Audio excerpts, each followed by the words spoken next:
On Monday, we celebrated and remembered the life of Dr. Martin Luther King, one of the more courageous and wise, yet still not perfect, leaders that our country has ever seen. And for a while now, I've been thinking about the legacy of this Baptist minister from Atlanta who made an enormous impact on race relations in our country through the civil rights movement of the 1950s and 60s. He helped end legal segregation and worked diligently to help create the Civil Rights Act of 1965.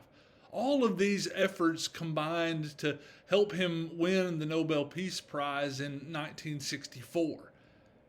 And my thoughts on Dr. King were amplified this week when I heard someone speculate that the church and society in 2022 are in a volatile state really unseen in our country since the civil rights movement in the time of Dr. King. Now, while I was not alive during that era, the testimony of those who were have lent credibility to the reality that faces our country, that there are similarities in these times in history. As I think about those times, I think about the many wise sayings that were attributed to Dr. King from that era. Sayings like, darkness cannot drive out darkness, only light can do that. Or the time is always right to do what is right.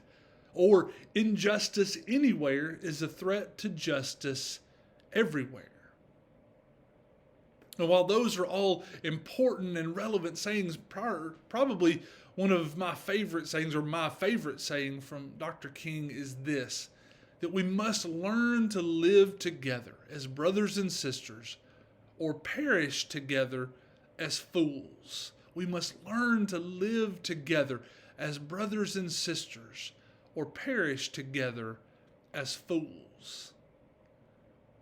Now, these are undoubtedly strong words from Dr. King, but he was speaking at a time that needed strong yet compassionate and unifying words to overcome the division and conflict in our country.